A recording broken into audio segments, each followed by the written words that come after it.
باز یک خوشخبر از برنامه آرمان. چندی پیش یاسمیناخان یونوسова همراهی والدینش پس از جراحی چشم از خارج کشور برگشت. دخترچی 7 ساله مادرزاد از بیماری چشم اذیت داشت.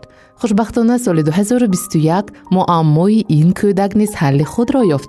چشمش شفا یافته است. از این سبب دخترچه حالا خیلی خرسند است. حاضر خدا و شکر نقص. پیش آینه کم نگاه میکرد، حرکت میکرد که نگاه نکند. چشمم بیزه بفته.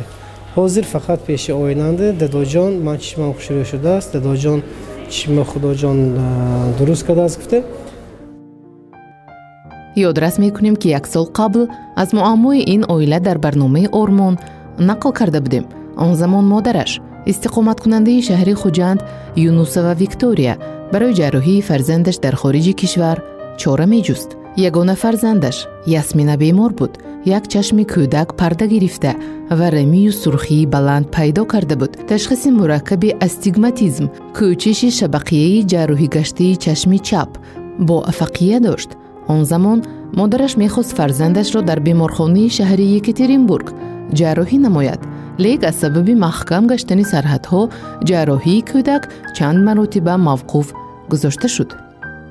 کرونا ویروس تمام عالم را فرا گرفت. سرحدها همه محکم شدن.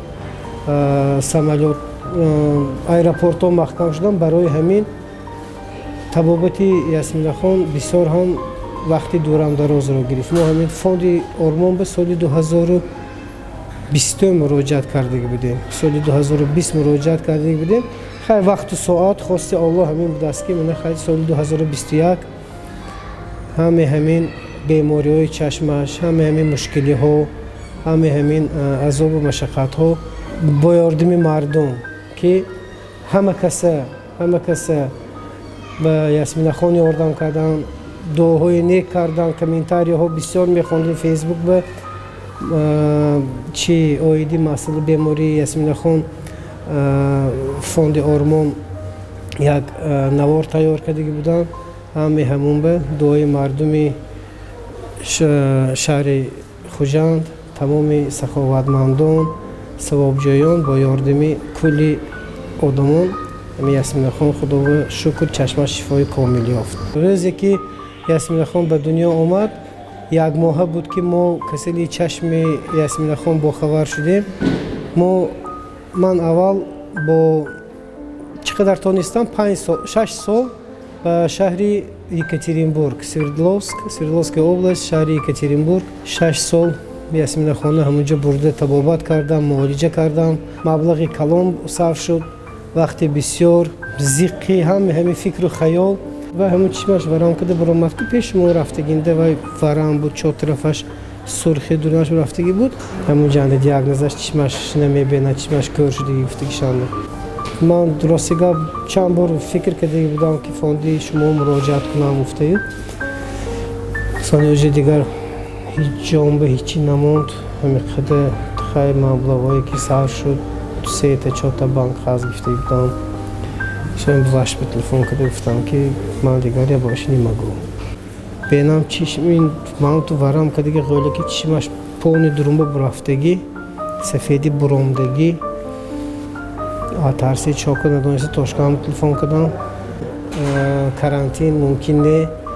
ما با واسطه سرحد گذشتن نموندم. ما مجبور شدیم از شهر دوشنبه به شهر تاشکند 24 ایون سال 2021 همین سال به جراحی به شهر تاشکند سفر کنیم و بعد 27 سالانه چشمش جراحی کرده. همون چشم بیمارش را بغماش ورماش آهسته همون جاش به آمدنش در کار بوده است. ما مجبور شدیم 6 ماه بعد جراحی به شهر تاشکند سفر کنیم. هر ماه تا ماه همین دکامبر سفر کرده آمدیم. جراحی چشم یاسمیناخان سنه 27 ایون سال 2021 در کلینیک میکروجراحی چشم شهر تاشکند گذرانیده شد. ارزش خراجات طبابت و جراحی چشم کودک در مجموع $2,500 آمریکایی را در بر گرفت که پوره توسط فوند خیریه‌ای آرمان پرداخته شد. табобату ҷарроҳии кӯдакро духтурони ҷумҳурии Ӯзбекистон ба ду марҳила ҷудо намуданд. марҳилаи дуюми тиббӣ санаи 19 декабри соли 2021 бо муваффақият анҷом ёфт. ҳоло Ясминхон Юнусова дар синфи 1 мехонад. волидайнаш барои таҳсили кӯдак мактаби муқаррариро интихоб намуданд, зеро ки пас аз гузашти амалиёти охирони тиббӣ чашми духтарча аз гуфти падараш дигар ягон муаммо надорад. мисли дигар кӯдакон давутоз дораду хурсандӣ мекунад. хай насиб тошкананда будааст. манан 27 санаи 27 мо ба шаҳри Хуҷанд омода расидем. ҳозиран акнун Ясминхон чашме ки бемор буд, чашмаша бо воситаи ҳамун ҷарроҳӣ ҳамун чашмашро гирифтан, чашми сунъӣ мондан. чашми сунъӣ мондан, ҳозир бана чашми сунъиш организмаш нақс қабул кардаги худаш бе ягон хел осложнение додагиш не, ягон хел мисол зарараш нест аст. ҳамун чашми сунъие ки дар шаҳри Тошканд мондан, ҳозир ҳамун чашми сунъиш ба Ясминхон намуди зоҳирии чашме ки мисол чашмаш боло мешад, поён мешад. агар яке гиря карда монад, агар оби дидаш мебурод. ҳамаш функсияи кори чашм, ҳамун чашме ки ини мисол чашми ини мо чӣ хел, ҳамин чашми солим чӣ хел, инам ҳамин хел. албатта хотира мо ҷамъ. ҳозир ба фарзандам нигоҳ мекунам, хело шод мегардам ки шукри Аллоҳ Ясминаҷон шифо ёфт. шод ҳастам, хурсанд ҳастам ки ба фонди хайриявии Ормон муроҷиат кардем. кулли мардуми шаҳри Хуҷанд, умуман ҷумҳурии Тоҷикистон, ба ҳар як шахсе ки дар кадом канори дунё ҳастанду ба дарди мо, ба дарди Ясминаҷонам ҳамроҳ шуданд, кӯмак карданд, дасти ёрӣ дароз карданд. фонди Ормон бисёр шахсон ба мо кӯмак карданд.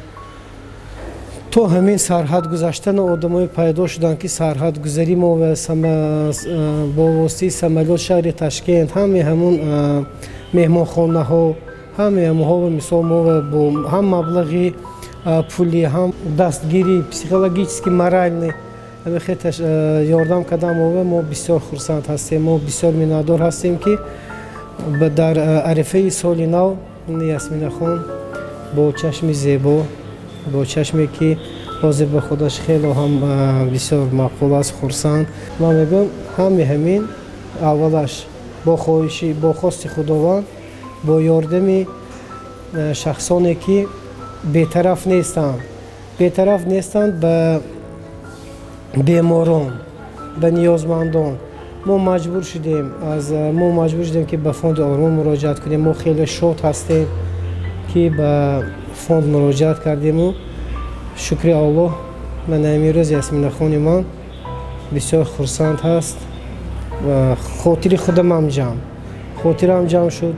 анакнун ҳаракат, кӯшиш фақат барои он медиҳем ки иншоаллоҳ Ясминахон нағз хонад, маълумоти нағз гираду. ҳозир мепурсем, савол метиҳем ки калон шавӣ, агар кадом касбро интихоб мекунӣ, мегӯяд касби духтур. кулли савобҷоёне ки дар шаҳри Хуҷанд ҳастанд ва берун аз шаҳри Хуҷанд ҳастанд, бисёри шахсон ба фарзанди ман, ба духтари ман Ясминахон дасти ёрии худро дароз кардан. ман бениҳоят миннатдор ҳастам. ташаккури зиёд мегӯям. илоҳу парвардигор аҷри некияшонро диҳад. ба ҳамаашон ташаккури зиёд мегӯям. соли нави омада истода муборак бошад. аллоҳ нигаҳбони ҳар яки онҳо бошад.